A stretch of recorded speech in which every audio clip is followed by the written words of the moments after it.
estamos aquí con Tony en la casa del tatuador. Tony, ¿te presentas, porfa? ¿Cómo estamos, raza? Aquí Antonio Cruz Guerrero, mejor conocido como el Tony. Quiero agradecerles ante todo por la invitación y pues vamos a dar un poco de historia de dónde vengo y dónde viene mi estilo de tatuaje y toda esa parte. ¿En qué año naciste? Nací en 1970. En 1970. Sí. ¿En dónde? El estado de Guerrero, en un pueblito por ahí, en la sierra. Mi madre, en paz descanse, nos llevó a Los Ángeles. Yo tenía 3 años de edad, mis hermanos ya estaban un poquito más grandes, pero nos llevó a Los Ángeles. Ahí fui a la escuela, ahí comencé toda mi vida. Ahora sí que... ¿Te criaste allá, no? Sí, ahí en un district que se llama Florence District, en Huntington Park, California. Hoy en día es como un área muy mexicano, muy chicano, muy apegado a lo que es la raza latina, porque hay también muchos salvadoreños, hay muchas razas ahí, pero más predominante es el mexicano. El mexicano es el que más maneja ahí y pues es el que más anda, ahora sí que en esa área donde pues yo me crié en Los Ángeles. ¿Y cómo conociste el tatuaje? ¿Cómo conocí el tatuaje? Conocí el tatuaje de una forma muy rara. Yo dibujaba desde chavo. A los 11, 12 años yo ya dibujaba. Yo veía a mi hermano mayor, en paz descanse, mi carnal Osito. Él dibujaba mucho. Yo veía cómo él dibujaba. Tenía un buen talento en sacar realismo. Él le encantaba dibujar. En estos entonces te estoy hablando 1981. En estos entonces el dibujo, pues creo que para el homie o el chicano, pues como lo quieren ver, allá en Los Ángeles, era como una transición de arte, porque ya no estábamos dibujando los tradicionales vírgenes de Guadalupe así simples, o las anclas, o tipo tradicional, lo que se tatuaba en Long Beach, California. Se tatuaba en uno que se llamaba Things Fun City, un cubículo viejito, y llegabas con tus 20, 30 dólares, te estoy hablando de los 80s, ¿no? Y pues te tatuaban, o sea, nombres, no muy como hoy en día, pero ya el nombre de la novia, que el corazón con el listón y cosas así. Entonces, cuando yo comencé a ver a mi hermano dibujar los Smile Now, Cry Laters, o lágrimas y sonrisas, como se conocen, y ya con rejas y que el reloj de arena, con todas estas cosas que fueron aumentando en estas épocas, a mí me llamó mucho la atención dibujar. Yo comencé a dibujar, obviamente como todos creo, en mis tiempos era el Snoopy, de Charlie Brown, de los cómics, y al Snoopy lo convertía en un cholo, payacate, lentes, y ya, ahora sí que playeras, los Charlie Browns, y pues ya Snoopy se convertía en un cholo, ¿no? O sea, en el área donde vivían ustedes, ¿había como pandilla o como...? Sí, ahí la área Florence, o el distrito Florence, es una área que predomina la pandilla La Florencia. Mi hermano, yo, todos tenemos unas generaciones que de chavo, pues llevamos muchas generaciones en esa pandilla. Llega el momento cuando uno, se puede decir que ya no es activo, porque ya tienes tu familia, ya estás en una edad que ya no tienes que estar haciendo las tonterías de chavo, pero pues nosotros le seguimos porque pues es como la patria, ¿no? Ahí nací, ahí me crié, y ahí voy a ser desde ahí, aunque llegue a Japón, aunque llegue a China, yo siempre voy a ser de este barrio, ¿no? Este barrio, pues ya estamos muy conocidos porque hay cantantes raperos que han cantado de ahí, hay gente que hasta películas han salido. Entonces, pues, esta área, lo que es el Florence District, como les mencionaba, es una área muy chicano, muy lleno de homies, pandilleros, pero estábamos al lado de los negros, de unos negros que ellos usan payacate azul, y teníamos en esos entonces unas guerras muy fuertes. Ahora ya no tenemos esas guerras porque las jerarquías, pues, y de los dos lados pararon la situación porque se fue muy fuera de control, porque no nomás era la situación adentro de la cárcel, ya se había pegado acá afuera en la calle también. Entonces sí, mi influencia del tatuaje tiene todo que ver con lo que es el tatuaje pandillero o Chicano art, prison art.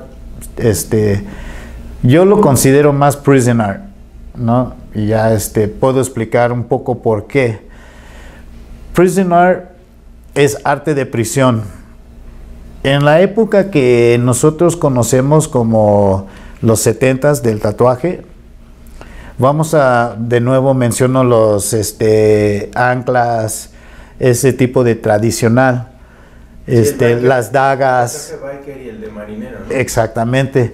Esos tipos de arte, sí, porque el biker, sí, ellos eran como de las alas, Harley Davidson, dagas también.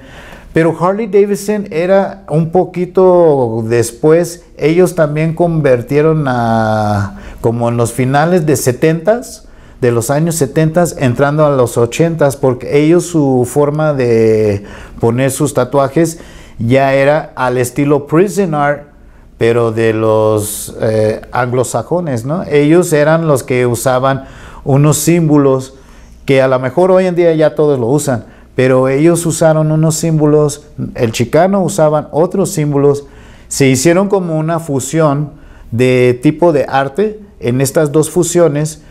Cuando ya el prison art llegó a su clímax, te hablo en estos entonces, llegó a un clímax de que ya nos estaban dibujando, no sé si se recuerda de cuando se dibujaba un rostro de una mujer y su pelo nomás era parecía como una dona, ¿no? No sé si se recuerdan de esas épocas, ¿no? Se cambió de toda esa época, de las cruces, las vírgenes de Guadalupe, y que eran corazones con listones que el chicano o el homie usualmente hacía, a los lágrimas y sonrisas, a las rejas, haciendo un collage dentro de todo lo que está haciendo. No sé si se recuerdan del famoso el chavo teniendo las rejas, sus brazos afuera de las rejas y un cigarro, y el cigarro formando una lucina arriba. Entonces, cuando en los 80s tuvimos esta transformación del arte, porque el tatuaje todavía no, del arte, ya en el barrio nosotros exigíamos el tatuaje. Para mí, a los 15 años de edad, después de ver a mi hermano dibujar, nunca lo vi tatuar. Al que vi tatuar era un homie, el Spunky. Mi homie Spunky, en paz descanse, mi homie Spunky, él era el primer tatuador que yo vi en el barrio. Él traía su máquina hechiza, ahora sí canera, como los quieren llamar, igual con la máquina de grabadora.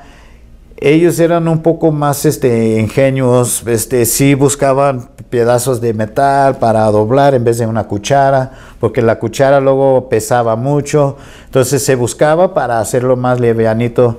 Y no sé si se recuerdan, muchos lo hacían con plástico. Nosotros usábamos uno de Papermate, que era de puro metal.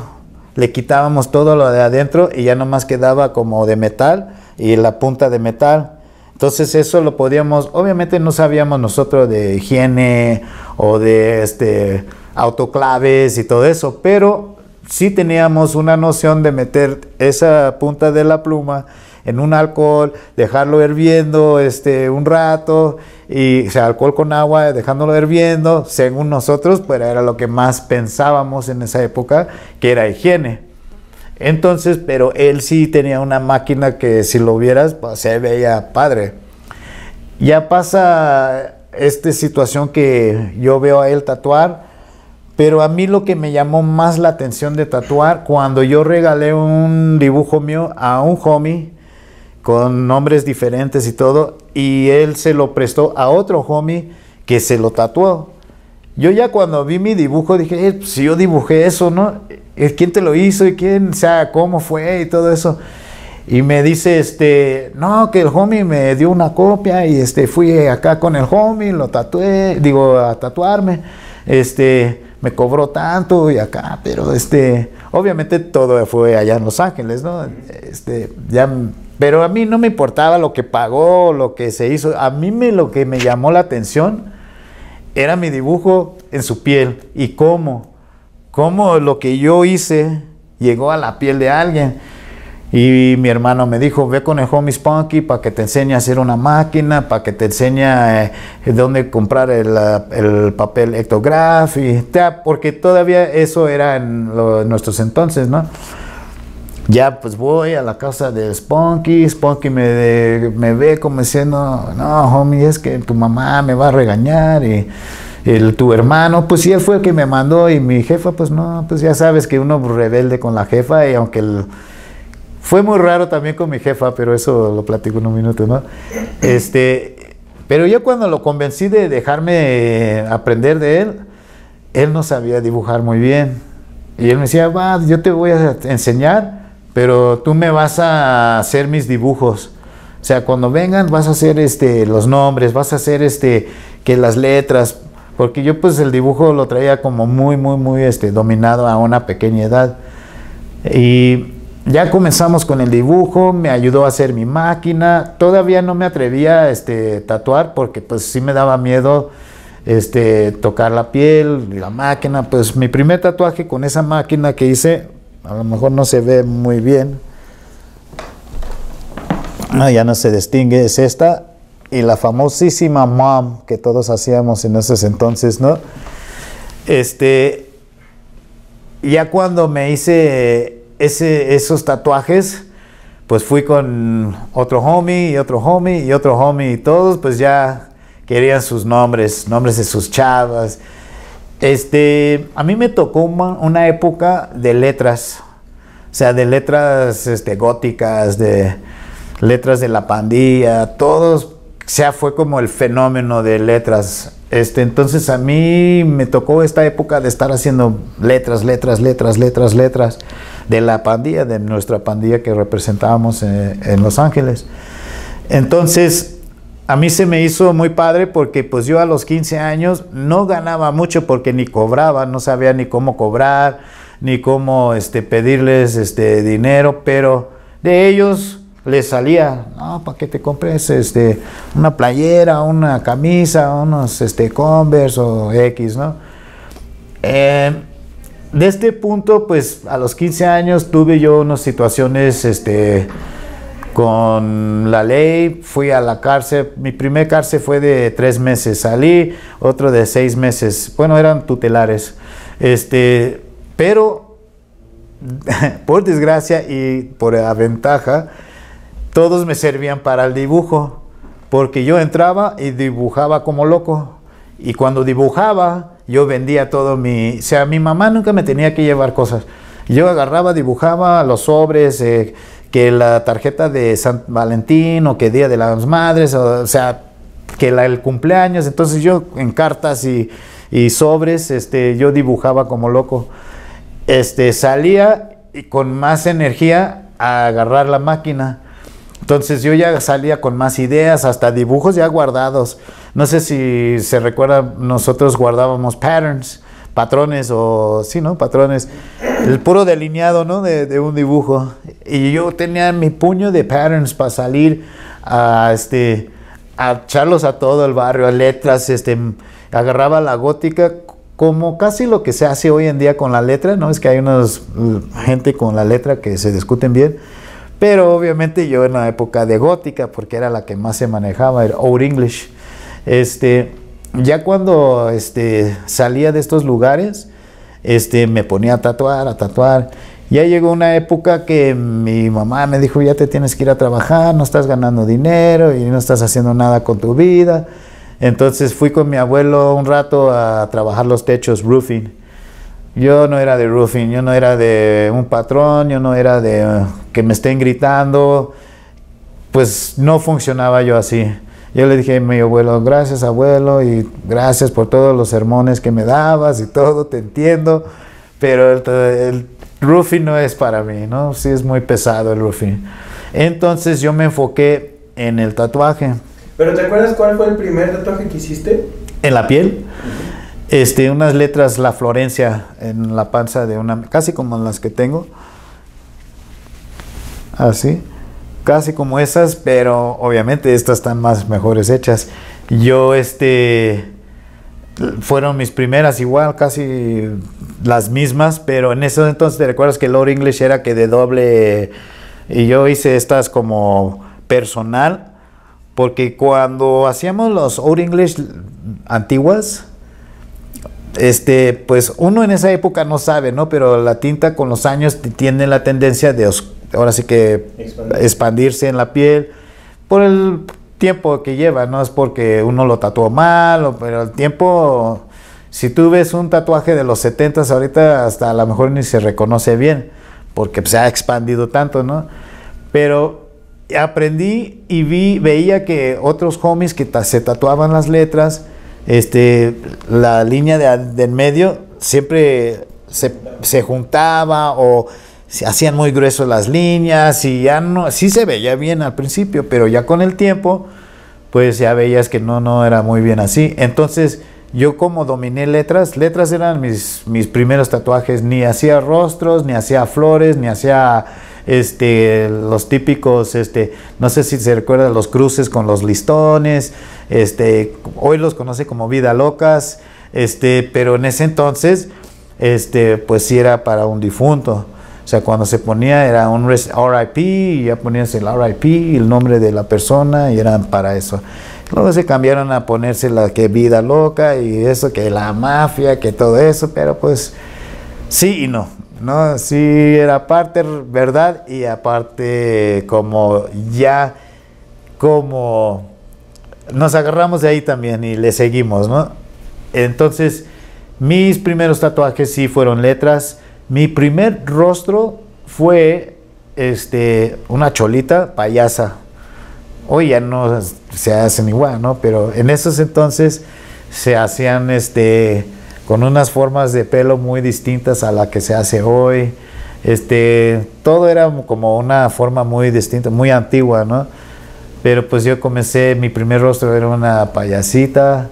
Después ya comencé a hacer que las vírgenes, que los San Judas, todo lo típico, pues porque ya cuando la raza veía, no, bueno, ya me decían Little Man, no, el Little Man se está discutiendo, vamos con el Little Man, pero el Little Man nomás trabajaba con la hechiza y ya llegué a 87, 88, pues muchos ya se estaban yendo a los estudios profesionales. Pero por desgracia, nunca en esa época al mexicano o al homie, chicano, o lo que tú quieras, el gringo no le vendía materiales, que ninguna máquina, ni una máquina de bobina, ni un tubo, ni un barra para agujas, nada. Era un blacklist de todos, ¿no? O sea, no podía el mexicano tener esas cosas porque era una asociación de tatuadores y si no eras de la asociación de tatuadores y que no traías una tienda 100% con los reglamentos y todo. Esto era mucho más antes que se comenzó así en México. México ni sabía nada de lo que te estoy hablando en 80 y tantos, ¿no? Entonces, al mexicano lo presionaron a buscar otra forma a llegar a estas bobinas. Entonces, ¿qué tenía que hacer? Ir a trabajar para el gringo en sus estudios. Ya te hacías un buen amigo, un buen vale y te caía bien tu patrón y pues mira, te voy a vender bajito la T. Pero no le digas de dónde, no comienzas eso, porque pues, era un relajo. Ya pues el mexicano feliz, yo me acuerdo un amigo, Arturo Dávila, fue el primero que fue a trabajar en Venice. No sé si conoces el área, ¿no? Pero en Venice es muy popular, tienen toda una avenida lleno de estudios de tatuajes. Es como muy popular en Venice y también en Santa Mónica. En estas épocas, lo que era Long Beach, cuando querías tu tatuaje te podías ir a Long Beach, Venice o Santa Mónica. Seguro un estudio 100% profesional, guantes, o sea, hasta todavía, aunque parece difícil de creer, muchos estudios en parte de lo que es en esas partes de la playa usaban cubrebocas, cosa que hoy dices en los 90 no se veía, pero en estas áreas como eran playa y eran donde iban artistas, el famoso ahí en la playa para levantar pesas, muchos van a jugar básquet, pero por dinero de cantidades, porque hacen unos torneos muy pesados con apuestas ahí al ladito, ¿no? Entonces, esta avenida de tatuajes, que es on the boardwalk, ahí en el boardwalk, ahí vas a encontrar de todos tipos de estudios de tatuajes, todos tipos, y unos con 10, 15 tatuadores adentro de un estudio. Ahí entró mi carnalito, Art Dávila, el Rasco, mi homie Rasco. Él entró ahí, comenzó a quedar bien con el patrón y el patrón le comenzó a vender material. Para esto, él cuando yo conocí ahí en la máquina profesional, porque íbamos a los estudios, sí los veía de lejos, porque aparte no te dejaban llegar hasta ver qué se estaba tatuando. No querían que sus ideas fueran robadas. No quería que uno viera cómo se arma una mesa o cómo se ponen las tintas para sombras, o sea, todo lo que sabemos hoy, en esos entonces todavía era morbo, era como una situación como, tanto como lo que pues, se conoce con la yakuza, ¿no? Solamente el artista que sabe quién es, o sea, puede trabajar toda esa área, ¿no? Porque ellos tienen concesión. Y en estos entonces había concesión de materiales profesionales. Ya cuando mi amigo Art Dávila pasó con toda esta situación, yo tuve una situación otra vez con la ley, y esta vez fue un poco más largo que mis pequeñeces de joven, ¿no? Esta vez de los 18 hasta los 27 años de edad quedé en la cárcel. ¿En cuál cárcel? Comencé, es que ahí es algo raro. Obviamente llegas al condado de Los Ángeles, es LA County Jail. Ahí no había forma de tatuar. Y si tatuábamos era así con la aguja, el hilo, quemar fichas de ajedrez o fichas o cucharas de plástico, un poco de pasta de dientes, haciendo la tinta, ya agarrando todo el carbón del plástico y haciendo tinta canera, y ahí pues era puro a mano. Pues sí, no me vayas a creer, como traíamos tanto tiempo en nuestras manos, lo que hoy hacen como, ¿cómo se llama? Puntualidad, ¿no? ¿Cómo se llama? Puntuación, tatuaje puntuada. De puntitos, ¿no? De puntitos. Nosotros, se puede decir, hacíamos eso, porque imagínate con una aguja sombreando. Entonces ahí estabas,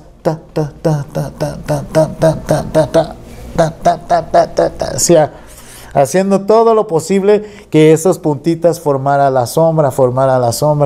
Entonces, y te estoy hablando a un 88, ¿no? Cuando hacíamos en la cárcel. De LA County me sentenciaron a 13 años de sentencia y llegué a Chino, California, pero Chino nada más quedé porque era recepción, y en ese hubo un motín y me mandaron a Tehachapi, ahí también era recepción, porque hubo esa situación, me mandaron a otro, y de ahí llegué hasta New Folsom. Folsom, muchos lo conocen, y está New Folsom al lado. Yo llegué al lado nuevo, que era un poco más peligroso en esos entonces, porque llegué en un medio de una guerra negra con ahora sí que los homies del sur. o sea, todo lo que es Payacate Azul, se puede decir. Entonces, cuando pasa esto y llego yo en estas guerras, mi mente de tatuar, ni mi mente de dibujar no estaba como en una situación que digas, sí, esto es lo que quiero hacer. Entonces, yo lo que tenía que hacer era sobrevivir. Dentro de sobrevivir, pues sí dibujaba, porque de nuevo sobreviví del dibujo. A mi mamá nunca me gustaba que me llevara cosas, porque ahí te pueden llevar lo que los tenis, la ropa que ellos dicen es esta ropa nada más, que las galletas, el café, puedes llevar varias cosas así. Yo a mi jefa, en paz descanse, nunca la molestaba, y ella trabajaba, no era de que hay una situación económica. Ella, al contrario, una vez me regañó y me dijo, no me quitas lo último que puedo hacer. Le digo, pero es que yo trato de que no hagas nada para que yo pueda mantenerme aquí, y todo lo que tú puedes ahorrar allá, pues ya lo ahorras para ti, pues en entonces pues traía una hija, estaba embarazada mi persona, que la mamá de mi hija en ese entonces, porque ni era mi chava, en ese entonces pues hubo una situación que más o menos casi más me subió al camión de que éramos una pareja, ¿no? Y todavía cuando llegué a la sentencia de mi sentencia, me dicen, no, te voy a esperar. Yo, chido, pues no te estaba esperando a que me esperaras, ¿no? Nació mi hija, y mi mamá, pues ella era la que veía por mi hija, porque su mamá de mi hija pues era una persona muy, muy alocada. Entonces pues yo no quería que mi jefecita estuviera gastando en mí adentro y también a mi hija afuera. Entonces pues era mi intención, pero mi jefa me dice, no me quitas lo último que puedo hacer, pues, estás aquí. Esa época de mi vida fue muy difícil, porque fue la época que perdí a mi jefa, yo estando adentro de la cárcel, y tenía que yo tener unos como ya cosas determinadas en lo que iba a hacer cuando salía. Fue ahí actualmente esa sentencia, esa cárcel de 13 años, que me aventé en 9. Que decidí salir y ser tatuador, que no iba a regresar a otra cosa, que no iba,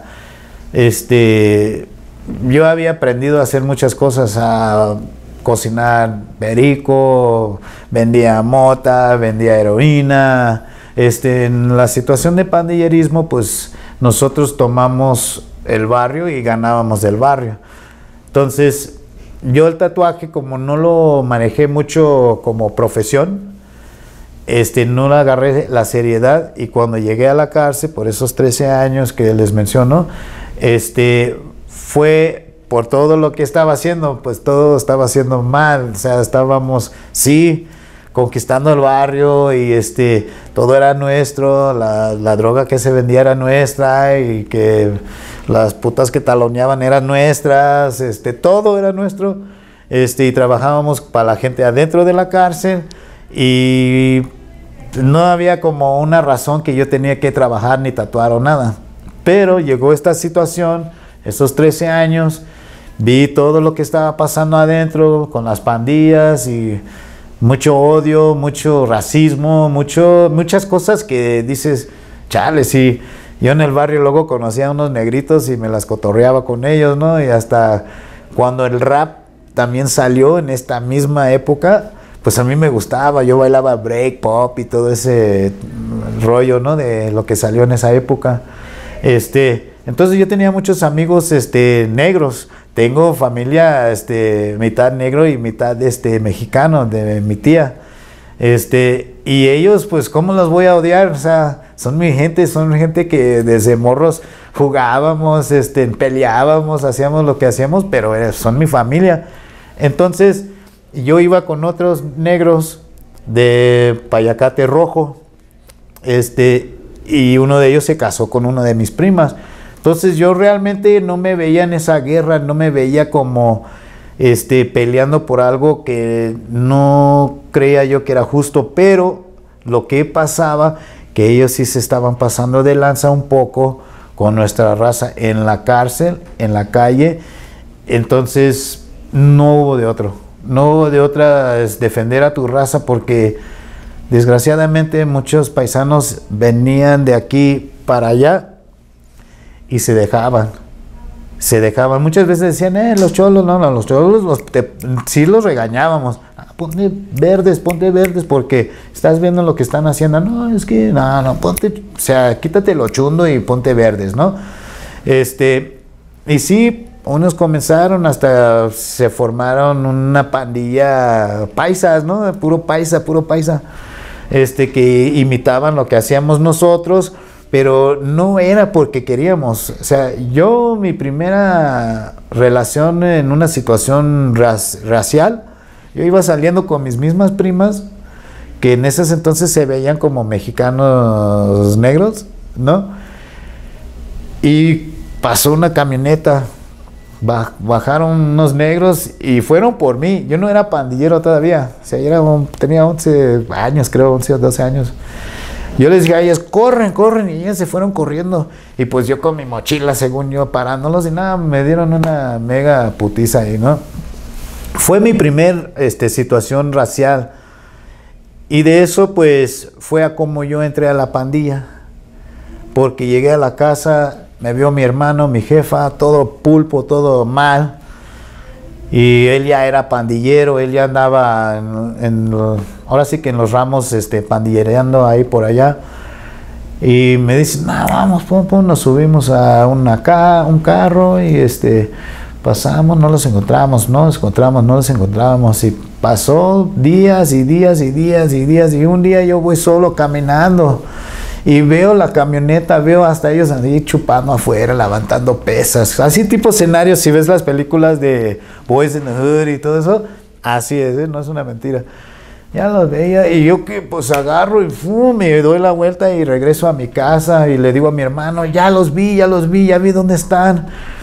Y dice, sí, que agarramos. Y así como ven en las películas, o sea, yo sé que a veces es de sangre por sangre y Santana Americana, esa parte que ven que el morro sí tiene que aventarse en la misión, pues es verdad, no es una situación que dices, a lo mejor le pusieron un poco más crema en los tacos, o a lo mejor le quieren, no, sí, la verdad, fue mi primer misión, fue mi primer situación que yo agarré un arma, y hice una maldad, pero de todo eso fue como abrir una lata que en mis entonces, pues yo pues lo viví. Ahora digo, chale, ¿cómo hubiera querido invertir todas esas mismas energías en el estudio, o sea, en el estudiar, pues, en ser una persona, a lo mejor diferente de la que soy? Pero al final del día, cuando ya llegué a quien soy, dije, no, pues eres quien eres, porque tenías que pasar por ahí, tenías que pasar estos asuntos para entender muchas cosas de la vida que ahora entiendes, ¿no? Entonces, para mí, cuando yo ya salí en 97, adentro de la cárcel de esos 9 años que me aventé, pulí mi dibujo. Llegó un momento que dentro de las guerras, porque de Folsom me mandaron a uno que se llama Corcoran. Corcoran era como un Corcoran Shoe, ahí tenían como un aislamiento. Pero ahí, desgraciadamente, hay una película, no me acuerdo bien, pero es de un gringo que va a la cárcel porque peleó en su casa y lo mandan a una cárcel porque le dio unos golpes a un chavo con un bat o algo así, y lo mandan a la cárcel. Y era un obrador normal, y en la cárcel se convierte como en un pandillero gringo. Esa película fue hecho en esta cárcel que les llamo Corcoran. Ahí la policía sí apostaban. Voy a sacar ahora esta celda con esta celda, 2 enemigos. Y esos 2 enemigos ya salían y pues como manejabas tu pandilla o te daban. Entonces tenías que a fuerza estar con la pandilla carcelera. Y ya los homies te decían, te toca. Y no queremos chingaderas y pues nada de rajarte, Y pues tenías que ir. Luego a nosotros el mexicano, pero pues si hacíamos mucho eje, no estábamos tan, porque el eje era mandatorio, era diario a la hora, como le llamamos allá, el gallo. A la hora del gallo, levantándose, reportándose, gallo 1, gallo 2, gallo 3, ya significaba, ya estábamos vivos haciendo ejercicio. ¿Por qué? Porque ellos ya andaban haciendo los fierros o haciendo algo para ir en contra de nosotros. El mexicano, lo que más odian de nosotros, que nunca nos rajamos. Aunque el negro esté grande, aunque esté así de chancho y lo que tú quieras, el mexicano chaparro, como salga, como tenga que salirle, nunca nos rajamos. Porque, pues, si nos rajábamos, imagínate. Y ahorita esa gente, mi raza, allá, pues es la pandilla más poderosa, más grande en esas cárceles y en todos los Estados Unidos. Pero se vea como de qué nació, por qué nació y por qué se hizo toda esa transición, ¿no? O sea, obviamente a veces como sociedad nunca le entendemos, pero si lo viviste, pues sí dices, wow, o sea, sí fue algo pesado, ¿no? Entonces, en este momento en el tatuaje, tú vas a... haces tu primer tatuaje, estas letras de Florencia, ¿y qué? ¿Tu hermano qué te dice? Mi hermano, él era igual que yo, travieso. En estas épocas, él también se encontraba entrando, saliendo de la cárcel. Y él, pues, comenzó a tener a mis sobrinas, comenzó a vivir ya una familia más familiar. Él ya no tenía tiempo para tatuar, ya no tenía tiempo para dibujar, nada, se le quitó todo eso. Y los pocos veces que fue a la cárcel, que él nunca fue por cosas grandes, gracias a Dios, dibujó mucho, pero ya nomás eran dibujos que él regaló a la familia o situaciones así, ¿no? Él ya no salió a tatuar, él se dedicó a la familia y a sus carros, porque le encantaban los carros, lowriders y todo eso. Es en cuando yo conocí otra parte del arte, que es el aerógrafo y pintar los carros bonitos y todo eso. Con mi hermano, fue como... Siempre él fue el pionero en lo que yo hago, porque pues con él vi todo. Con él vi hasta los lowriders, con él los vi. El dibujo, con él los vi. Pero yo fui el que lo llevaba un nivel más, y un nivel más, y un nivel más. Porque cuando comencé a ver el aerógrafo, tenía que aprender, ¿no? Tenía que aprender otro lienzo, ¿no? Y otro homie, también me dice, ¿sabes qué? Este arte es casi tipo estrictamente gabacho, ¿no? Antes un paché no lo podías encontrar tan fácil. Es igual, o sea, fue igual. No sé si se recuerdan de Frank Frazetta, Boris Vallejo, que dominan el aerógrafo en forma artístico, Olivia de Barnes, en esa, bueno, de Barnes, ¿no? En estas épocas eran personas que dominaban el aerógrafo, realismo. El Boris Vallejo, si se recuerdan, era como más famoso por Conan. O sea, los dibujos esos de Conan y de los guerreros tipo Conan, con dragones y serpientes de las anacondas, y, o sea, tipo así, ¿no? Estas pinturas fueron como mi transición de conocer el aerógrafo.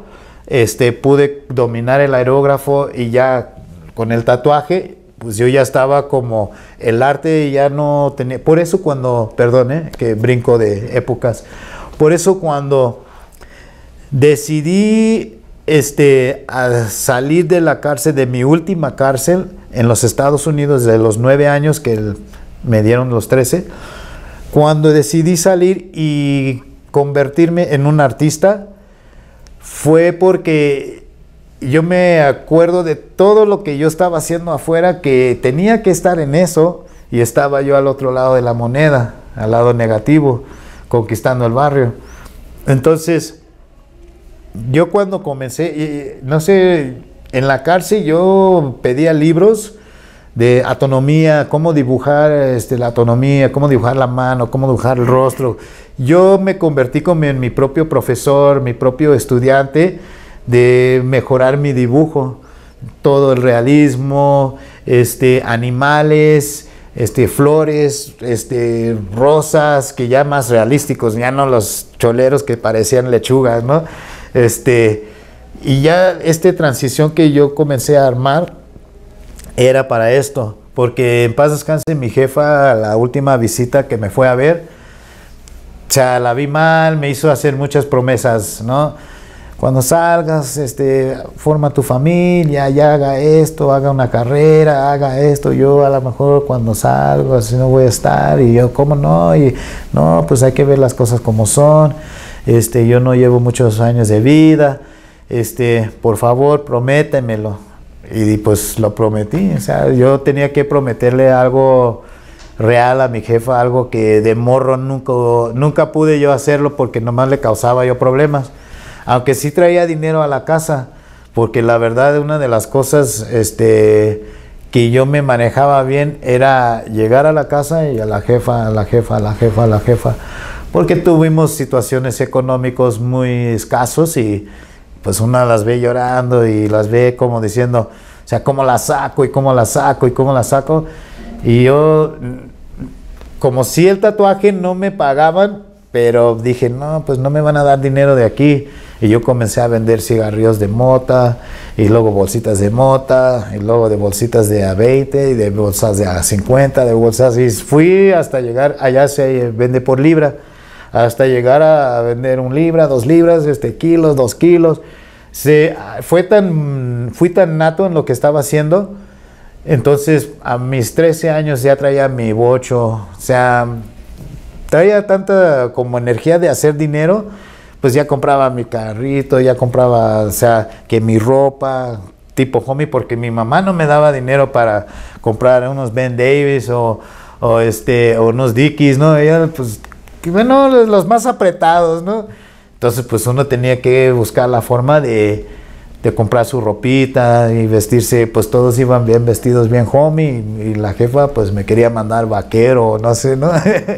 Entonces, pues, ya el tatuaje profesional, me tocó conocerlo más como en 97, cuando yo salí de la cárcel.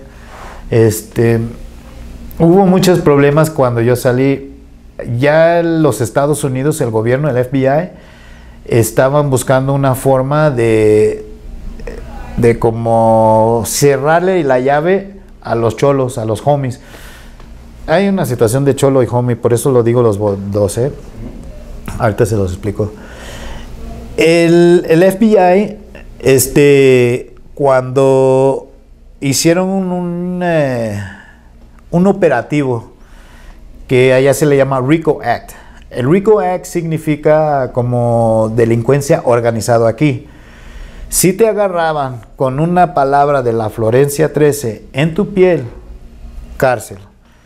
Si tú no hiciste nada o no te agarraron con un arma o con droga o nada, solamente por tener el tatuaje, y esto es verídico, lo pueden investigar, solamente por tener el tatuaje de la Florencia 13, te metían a la cárcel. Yo iba saliendo, dije, ay, te guacho. Fui a Tijuana, no me gustó mucho el ambiente de Tijuana. Ahí conocí a Kiki Platas, de Tinta Distinta. Traían mucho movimiento, la verdad. Ahí su tienda, como es un área de turismo, se le hace más fácil al gabacho. Porque allá, pues, reglamentos y cosas, y hasta el gringo dice, no, mejor vamos a México, Entonces, sí estaba padre, pero no me gustaba el ambiente estaba como yo saliendo de la cárcel y muchas cosas pasando. Dije, no, mejor me fui con mi familia en Acapulco, y ahí es donde comencé ya una nueva época de mi vida. Dentro del New Folsom, ahí estuviste tatuando, pero ¿cómo era tatuar ahí? En New Folsom, cuando llegamos a tatuar ahí, conocí a un chavo de la 18, el Frog, de Northside 18. Ya en paz descanse, se murió el carnalito. Él me hizo unos tatuajes de los más viejos que tengo, ahorita se los demuestro. Él ya traía una máquina hechiza o máquina canera. Él traía todo, ahí es donde dominamos a hacer mejores tintas, porque ya ahí ya nos dábamos cuenta que ciertos plásticos dejaban mejor carbón. Ahí aprendimos que la vaselina, si le pones encima y tatúas encima de la vaselina, o sea, tiene como una forma de entrar más fluido la tinta. Obviamente no le pongas mucho, ¿no? Pero en ese entonces le poníamos que la capita, porque pues recuerda, estábamos usando máquina hechiza y no sabíamos las distancias de agujas y las tintas se regaban por todos lados. Pero nos dimos cuenta que poner un poco de vaselina y ya no jalar la aguja tan afuera, ya te diste cuenta que ya no hace lo mismo y la tinta sí entraba bien. Y a la primera, ya no era como hay que pasarle 3, 4 veces, ya en la primera pues ya entraba. Y yo con el Frog, igual la misma situación con mi homie Spunky, él no dibujaba mucho. Él no tenía la noción de dibujar y yo ya era un monstruo para dibujar. Yo el dibujo y collages y todo, pues como yo viví mucho de eso, o sea, desde juvenil, entonces pues yo ya la traía bien dominado. Ya este tipo de arte pues me ayudó mucho con él, porque pues ya pues ahí estábamos, ahora sí, no se hacía dinero, pero ahí comprábamos que la sopa Maruchan, que los cigarros, que el otro y pues, que la motita, pues una motita ahí de $50, el tamaño de palillo, ¿no? O sea, pero pues adentro pues uno se sentía ya con algo, ¿no? Pero sí es cuando nosotros comenzamos. Aquí es donde les voy a platicar algo de muchos tatuajes que a lo mejor hoy en día las hacen así al jalón, ¿no? Pero en estas épocas cada tatuaje traía un símbolo. La bola 8. La bola 8 comenzó primero de una forma para distinguir una pandilla enemiga, que eran los negros. Pero de repente cambió cuando entró una situación con la raza que pues muchos comenzaron a convertirse a tecatos. Ahora sí que adictos a la heroína, para la gente que no sabe. Los tecatos se dibujaba la bola 8 con no sé si se recuerdas con la esposa, ¿no? Que se ponía como una cadenita, el grillete esposado aquí a la pierna. Usualmente se dibujaba un cholo o un homie, y si tú veías que traía un tatuaje con ese en su pierna, significaba que era un tecato, que él orgullosamente se decía ser tecato, ¿no? Otros símbolos como ahora las que conocemos, las más famosas, el Smile Now, Cry Later, que pues viene del teatro, sabemos que viene del teatro. En esos entonces, pues nosotros usábamos esas mascarillas para demostrar lo que uno sentía, que pues todo va a estar bien, vamos a pasar malos tiempos, para algún día sonreír de todo esto que nos haya pasado. El trébol. El trébol en sí, ya que ves, mucha gente lo usa como para la suerte, al azar. Adentro, representaba el céltico, ¿no? Significaba que ellos venían de una pandilla que representaban ellos adentro de los sajones, ¿no? Ellos tenían su prison gang y estos eran símbolos que ellos, la swastika, porque dentro de las pandillas de los gringos también había problemas. El que traía el trébol y que traía el swastika traían problemas, porque ellos veían a estos como blancos ya manchados de su sangre, no eran sangre azul como se imaginan ellos, ¿no? Los skinheads. Entonces cada símbolo traía su significado. Hoy en día pues ya las rejas, la araña, que significaba que estabas atrapado a una sentencia, que ya te aventaste a una cárcel. ¿Qué otros? La lágrima, la famosísima lágrima, que aquí en México significa que te dieron, ¿no? Si llegaste a la correccional y lo tienes, según, porque te dieron, ¿no? Allá sí era por una calaca, o sea, un muertito. Si lo traías o veías que alguien traía la lágrima, llegó el momento que era que tú hiciste el homicidio, y ya después, como en los 80s, ya llegó, que la de mi hermano, que de mi jefe, ya se convirtió en una lágrima de pérdida. De pérdida. ¿No? Pero pues todos estos símbolos fueron como transformándose y cambiándose durante los años. Ahora hoy en día los usan como moda. La gente lo usa y a veces ni saben lo que significa, pero está bien, o sea, ahora sí que hasta nosotros mismos podemos decir cuántas influencias hemos tenido del tatuaje en todo el mundo, desde el tribal, desde el tatuaje maori, desde el japonés, que hoy en día ya vemos muchas con los espirales de cielos y agua, ¿no? Entonces, y los mezclan ya con arte contemporáneo. Sí. El significado de las cosas es particular a la prisión, ¿no? O sea, en una prisión no significa lo mismo que en otra. Bueno, en la prisión sí.